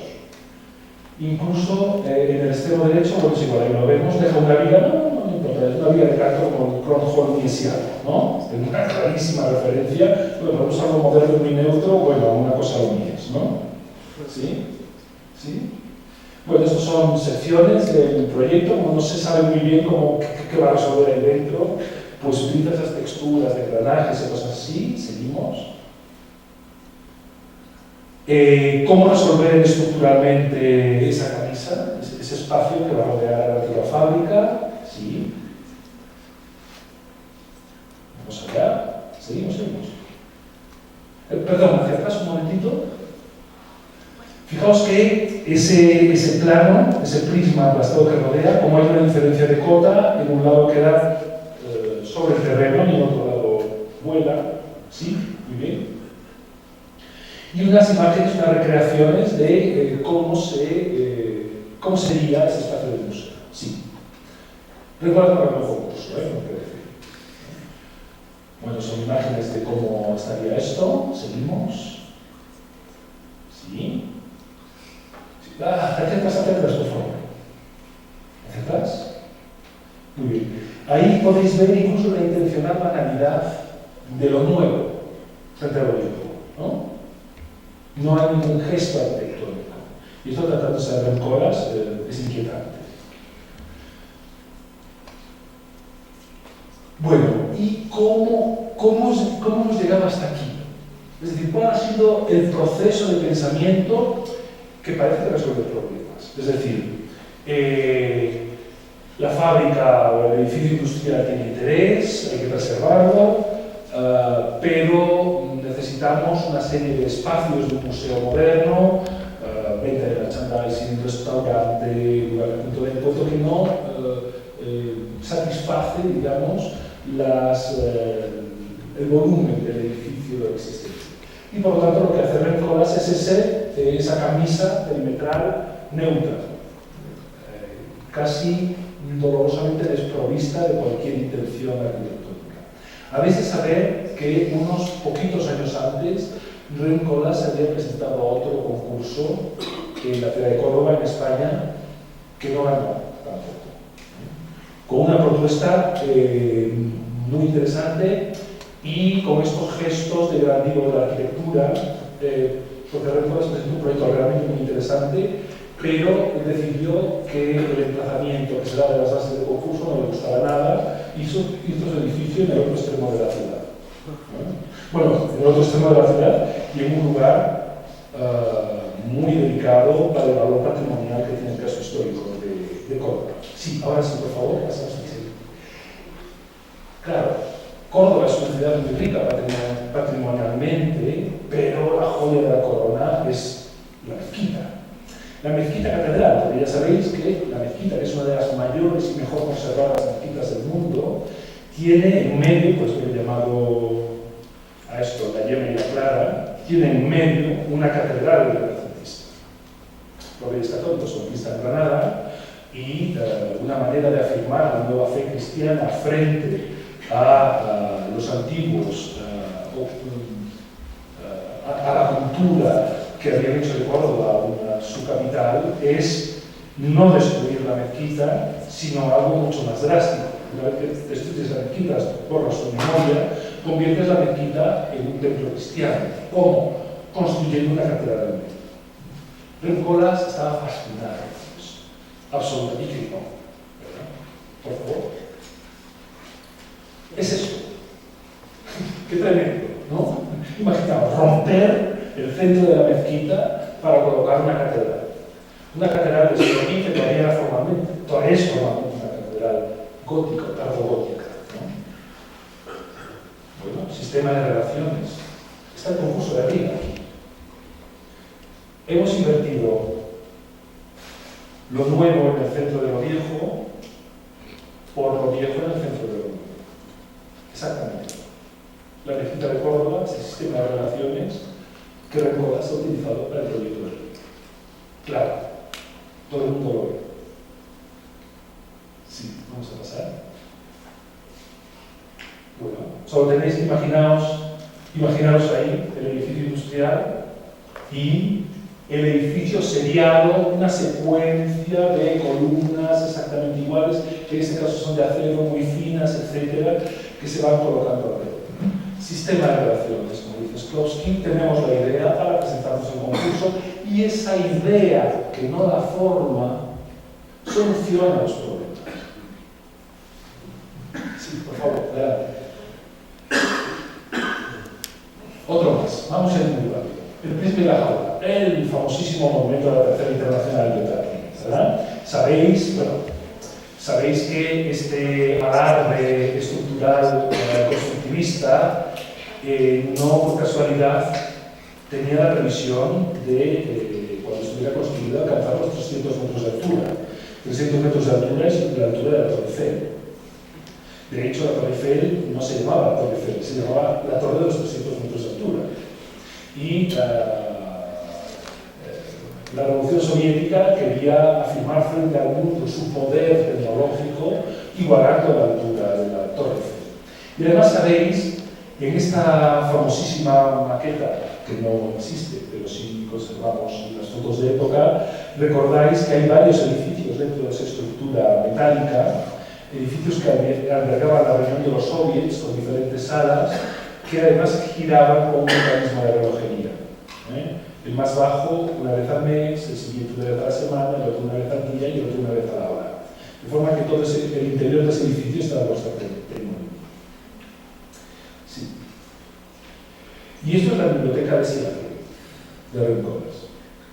Claro, la biblioteca de Seattle realmente no se parece en nada formalmente al movimiento de la Tercera Internacional. Nada, ¿verdad? Pero sin embargo, tiene el mismo sistema de relaciones entre elementos. Fijaos, vamos a pasar. Bueno, esta es la idea, por cierto, hibridada como la que hemos visto antes. Esto es un esquema de Rincolas muy reconocible, en donde lo que hace Rincolas es dividir el programa público y el privado de la biblioteca, ¿verdad? A la izquierda tenéis el privado, en donde en unos grandes volúmenes de hormigón se meten los elementos cerrados. El aparcamiento, el lugar donde están los trabajadores, el staff de la biblioteca, el lugar de reuniones de los trabajadores de la biblioteca, el depósito de libros y arriba las oficinas, ¿no?, de la dirección de la biblioteca. Y a la derecha, que son los espacios intersticiales, quedan los espacios públicos. Abajo, la biblioteca de niños, el STAR, la sala de intercambio de libros de préstamo, que se llama, y arriba la sala de lectura. ¿Sí? Vamos allá. Bueno, esta es la biblioteca de siempre. Lo que está en esos contenedores es a donde no puede acceder el público, donde solo puede acceder el staff, los empleados de la biblioteca, los trabajadores de la biblioteca. El público está sobre esas cajas. ¿Sí? Bueno, luego solo hay que recubrirlo con una piel estupenda, ¿no? Es bellísima, no solo un recubrimiento, tiene también un valor estructural de acero fincado con una textura estupenda del vidrio. Vamos. Solo tengo fotos de la época en que no estaba todavía acabada la biblioteca, pero bueno, casi se entiende mejor. Del edificio. Muy bien. Seguimos. Bueno, esto es el monumento a la Tercera Internacional. Volúmenes cerrados a los que se accede previo filtro, digamos. ¿Sí? La siguiente, por favor. Para acceder a ellos, bueno, tenemos una línea de comunicación vertical, el famoso ascensor inclinado de la torre de Tatlin, ¿sí? Y luego una jaula mecánica que lo recubre todo. Vamos allá. Esto es la biblioteca, las cajas, donde hay un acceso restringido, seguimos. Un acceso vertical, son ascensores y escaleras. Ajá. Y una jaula de vidrio. Así que, pasamos. Tenemos el mismo sistema de relaciones entre dos edificios que por su forma no habríamos relacionado entre sí. ¿Verdad? ¿Otra? Y con eso yo creo que ya vamos a acabar para no ser pesado. Hay muchísimos más ejemplos, pero vamos a dejarlo aquí si os parece. Bueno, esto es, vamos a ver varias obras de Geoffrey de Meuron con esta vivienda en Francia, hace ya unos años, hicieron un ejercicio donde, acordados de la cúpula de Saint-Jean, alteraron un sistema de relaciones convencional, y es el apoyo del edificio, el contacto del edificio con el suelo, ¿no? Un gran tema arquitectónico, por cierto. Y lo que hicieron en esta casita, en la Casa Rubin, fue algo tan radical pero tan simple como, con un tajo horizontal, separar la casa del suelo. De forma que a la casa se accede como los marcianos a su platillo volante, ¿verdad? Una escalera que cuelga desde la parte de abajo y uno accede a la casa directamente así. Y además, como es una casa, Geoffrey de Meuron utilizaron una forma banal, ¿no? Casi como el monumentito este de jugar al Monopoly, ¿conocéis este juego, no? Monopoly, sí. Las casitas estas son inclinadas, una casita. El Monopoly la colocaron ahí, sin demasiado interés. El interés estaba en una badera en el sur de Francia, donde colocamos un plano de hormigón que casi no vemos cómo se apoya en el terreno pasa por debajo sin tocar, y una escalerita por el que accedemos al centro de la casa. Sí. Unos años después, cuando ganan el concurso de la Filarmónica de Elba, que ya está, ya prácticamente está hecha, este fantástico edificio, se encontraron con el problema. Bueno, tenemos que hacer una filarmónica en esos nuevos, en la gran operación urbanística que el mundo ha hecho al reconvertir todos los enormes terrenos que estaban dedicados al puerto industrial y comercial en parte de la ciudad. O sea, los puertos siempre son interesantísimos, pero son como ciudades paralelas, porque por motivos económicos, de seguridad, etc., están muy separados. Y se hizo esta gran operación urbanística para construir vivienda, pero sobre todo equipamiento en esos enormes terrenos, y ganaron un concurso para hacer ahí una filarmónica. Había un problema, y es que, como todos los suelos lacustres, tienen problemas con las cimentaciones, ¿no? Como sabéis. Por ejemplo, yo qué sé, en Miami, las torres, los condominios que les llaman ellos, ¿no? Como es tan difícil hacer excavaciones en Miami, no es como se pueda, es que es costosísimo y técnicamente muy complicado. Lo que hacen en las torres residenciales es siempre las 10, 12 primeras plantas son apartamentos y de ahí hasta la 40 pues son apartamentos. Porque poner bajo tierra un monumental de garajes es un problema en esos terrenos donde el nivel freático está prácticamente en la superficie. Bueno, en Hamburgo, sin la cortina en Miami, pasaba algo muy parecido en los terrenos de Elba, ¿no? Por tanto, Hertz de Meuron lo que deciden hacer es, como el programa tiene un volumen muy importante de aparcamientos, comercial, etc., y luego la filarmónica, es no enterrar nada, porque técnicamente es muy complicado. Entonces, construyen esa especie de podium, que es un cajón de hormigón, ciego, banal, sin ningún interés arquitectónico, y luego encima la filarmónica. Y entre ese basamento, no sé si llamarlo así, bueno, entre ese barro, entre ese, ¿cómo se llama? Donde se apoya una estructura, un zócalo, sí, pedestal, o zócalo. Entre ese pedestal y el edificio de la filarmónica, lo que hace es también construir una llaga horizontal. De forma que, podemos pasar a la siguiente, por favor. Esta es la llaga, este es el espacio de no contacto entre el edificio de la filarmónica y el pedestal, ¿sí? Otra más.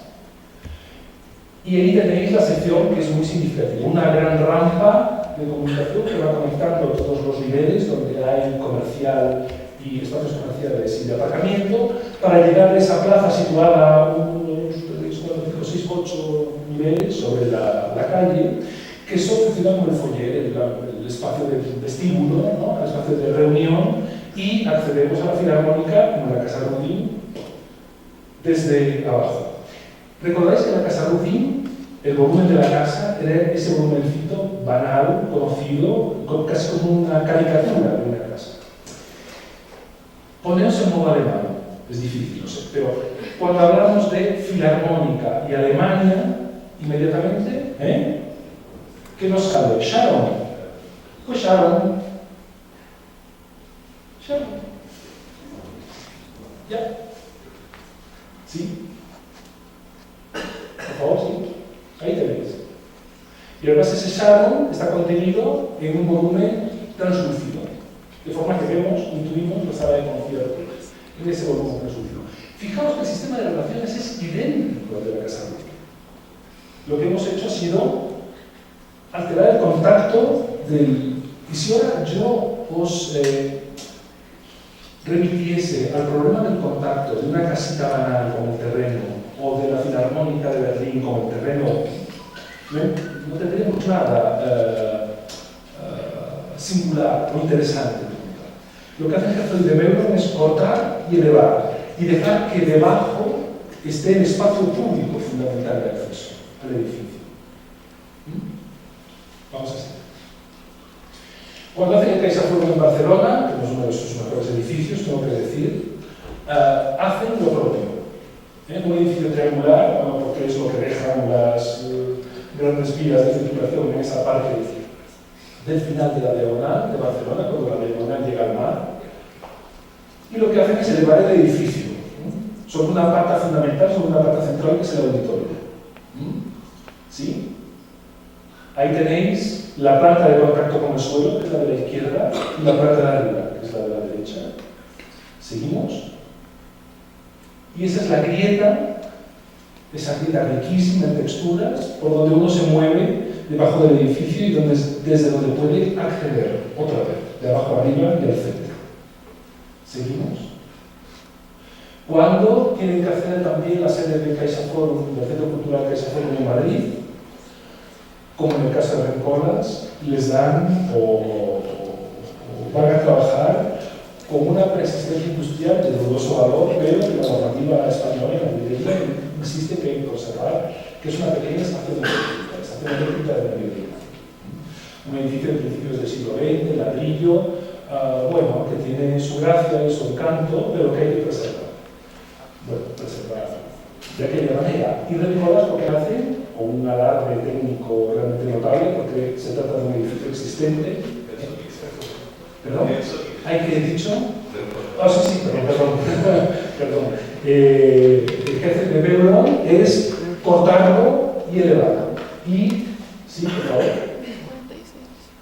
Estos son todavía imágenes de la obra. Como no les llega el volumen, lo suplementan con esas celosías de Cortain, que ya conocéis, pero generan esa grieta desde donde se entra el edificio. Otra vez más nos metemos debajo del edificio. Fijaos que la Casa Ruy y la Filarmónica de Elba, CaixaForum en Barcelona y CaixaForum en Madrid, es la misma idea. Es decir, son diferentes indagaciones sobre un mismo sistema de relaciones. ¿Sí? Sí. Y en este caso, además, dramáticamente baja. Ese extremo tiene 2 metros apenas. ¿Sí? Sí. Prácticamente uno tiene que arrastrarse debajo del CaixaForum para llegar a la entrada. Ajá. Muy bien. Pues hasta aquí. Yo os sugeriría, y no es el único, no es la única manera, y tampoco estoy seguro de que sea la mejor, pero en todo caso me parece una orientación interesantísima para aprender arquitectura, para evitar el constante peligro de la imitación formal, que realmente es como el mal de nuestro tiempo en las escuelas de arquitectura, ¿no? Esas arquitecturas de éxito, maravillosamente reproducidas en internet, en las revistas, etc. Y a lo que es tan difícil sustraerse, entender las arquitecturas y ser capaz de mirarlas y de analizarlas como un sistema de relaciones. Y cómo existe ese sistema de relaciones que es ajeno a la escala, que es ajeno a la función y es ajeno a los esquemas estructurales, puede resolver los problemas planteados en cada uno de los ejercicios de arquitectura que tengamos que resolver. A partir de ahí queda una complejísima labor de encaje de cuestiones técnicas, espaciales, etc. Cuando la idea es buena, es decir, cuando el sistema de relaciones es adecuado, todo fluye. Todo fluye. Seguramente vosotros tenéis todos la experiencia académica o profesional de haber avanzado con una idea en donde cada paso, desde los primeros esbozos hasta que el edificio va ganando en concreción, el proyecto va ganando en concreción, donde estamos constantemente luchando contra las dificultades. Hay un momento que hay que rendirse. Eso es un síntoma de que no vamos por buen camino. Cuando el sistema de relaciones es adecuado, todo fluye. Y esas relaciones son capaces de albergar y resolver adecuadamente los problemas. Muchísimas gracias.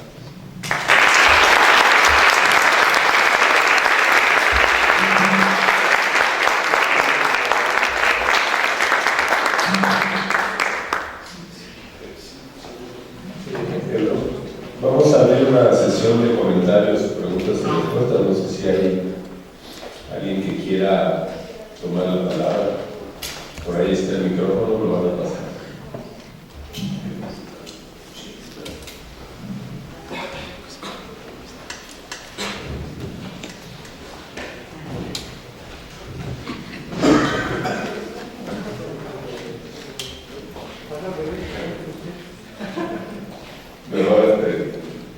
A ver, Gabriel, Luis, ahora.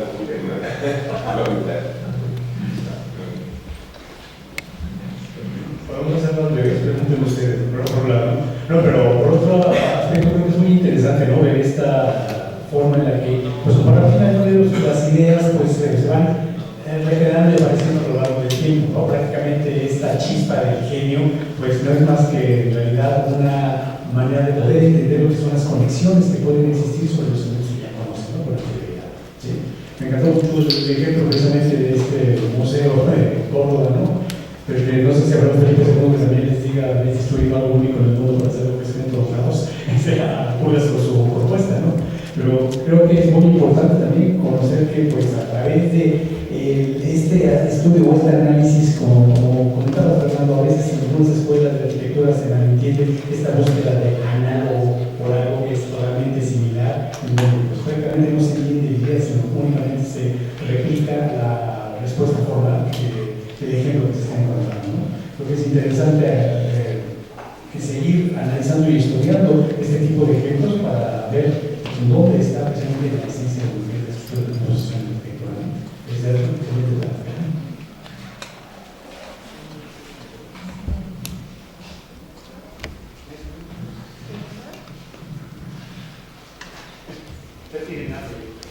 Sí, todos hemos aprendido. Anímense, por favor, para preguntitas. Muchas gracias por la presentación, muy interesante. Yo tengo una pregunta en cuestión al sistema de relaciones que comentaste. Si piensas, bueno, si tú dices que el sistema de relaciones trasciende desde el sistema estructural y el programa arquitectónico, ¿eso no sería como reducirlo nada más a cuestiones geométricas? No, ¿Cómo lo respeto? Sí. Esta es una pregunta de largo recorrido. Por ejemplo, en nuestra tradición en la española, la formación arquitectónica tiene una enorme carga técnica. Nosotros nos ponen muy nerviosos las propuestas arquitectónicas donde la estructura no está implícita, etc. Yo os puedo decir, esto no es un cotilleo, es una realidad. Cuando Renzo, se el concurso de la Casa de Música de Porto, no sabían ni siquiera de qué material iba a ser la Casa de Música. Sabían si iba a ser de hormigón, de acero, de qué, tenían una más mínima idea. A mí esto no me parece, esta forma de trabajo no me parece positiva, sobre todo porque va contra mi formación o lo que yo entiendo como de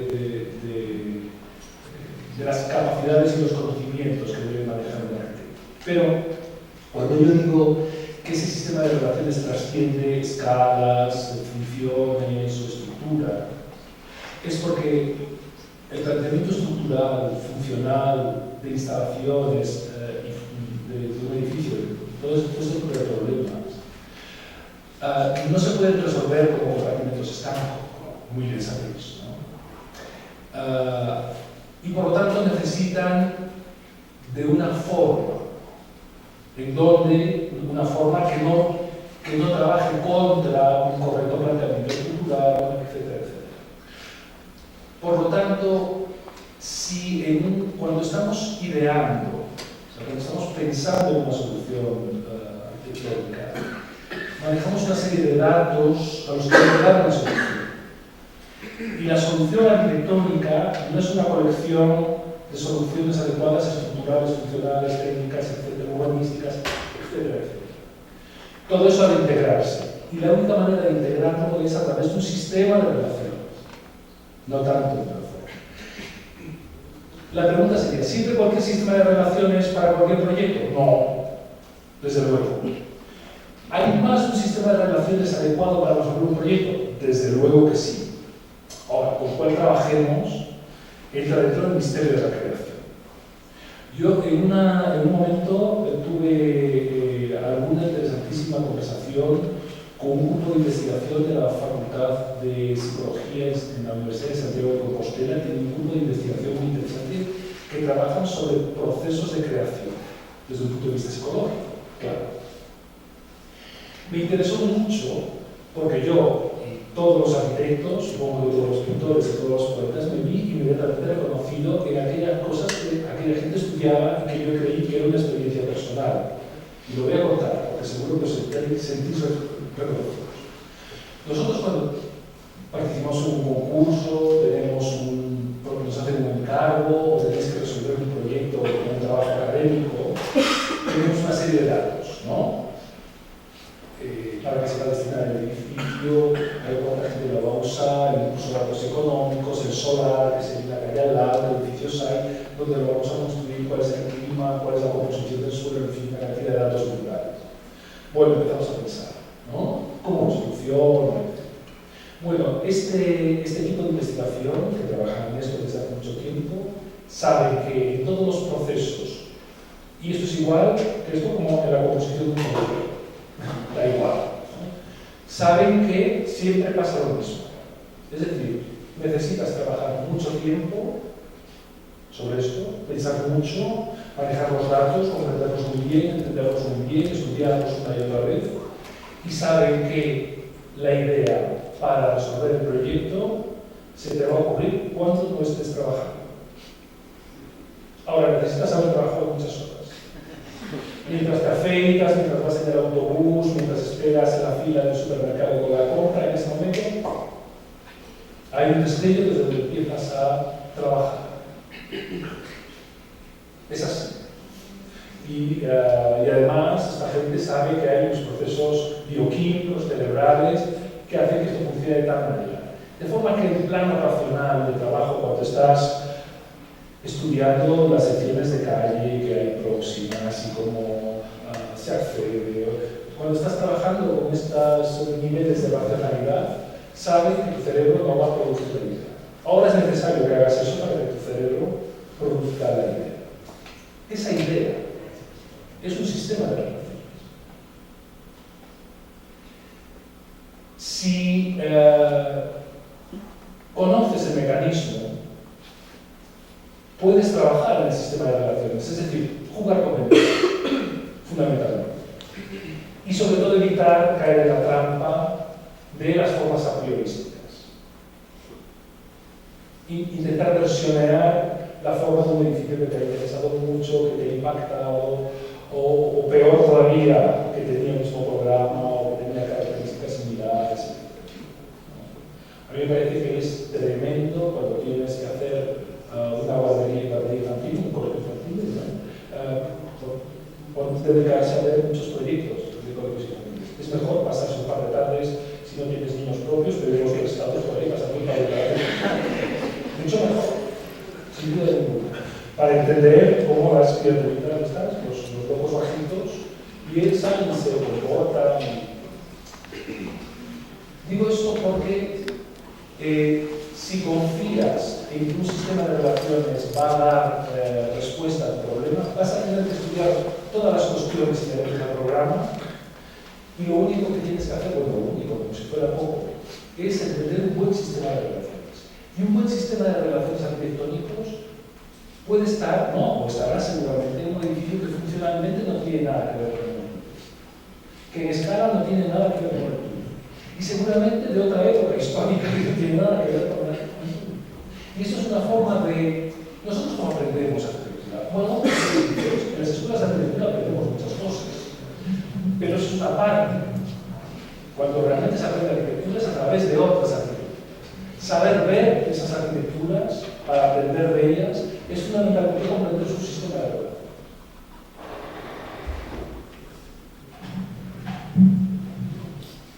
Bueno, a mí ya está muy más, pocas ocasiones tenemos que tener este tipo de conferencias.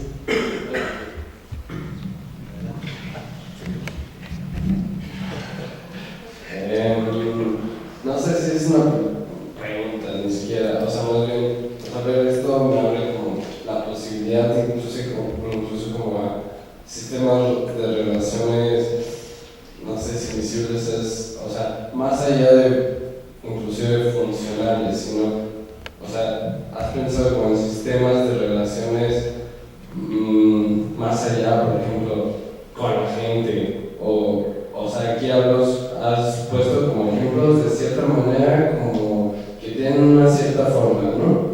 Que acuden a relaciones de espacios, etcétera, ¿no?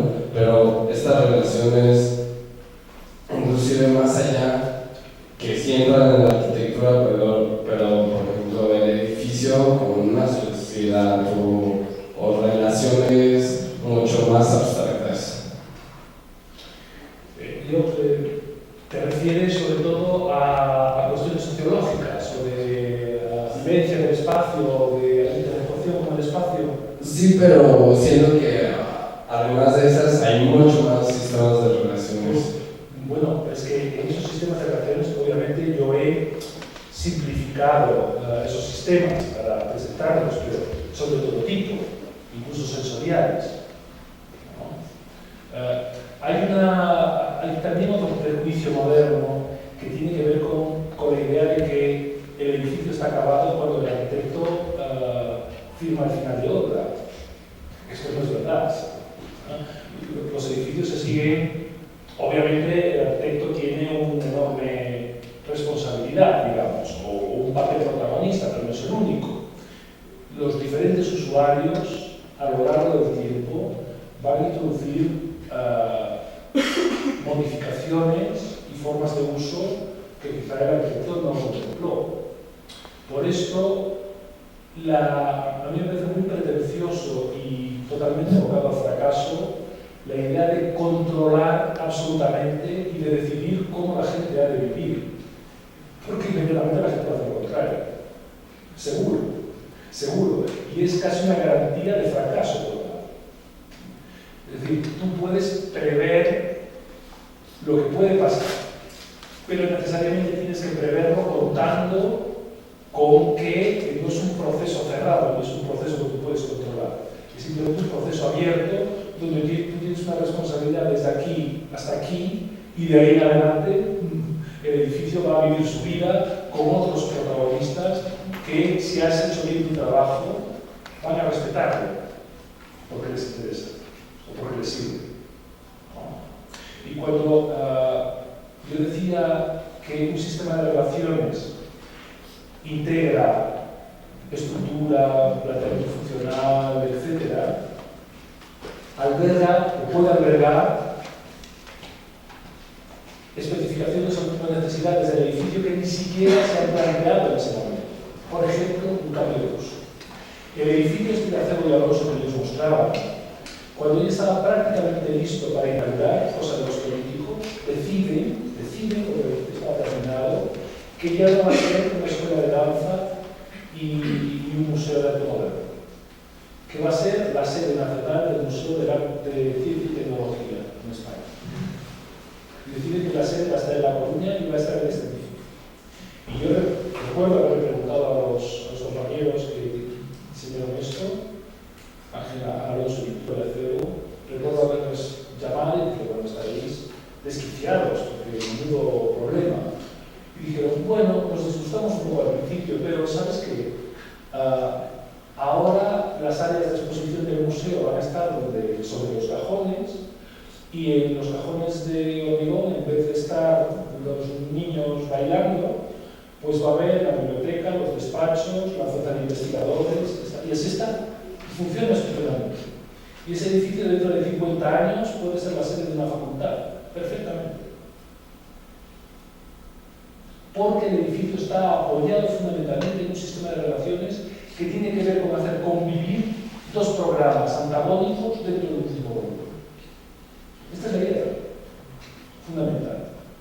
Y cualquier uso que implique, y muchos edificios lo necesitan como una facultad, las aulas, los espacios comunes, el museo de tecnología, esto que te acabo de contar, podrá satisfacer esos cambios de uso.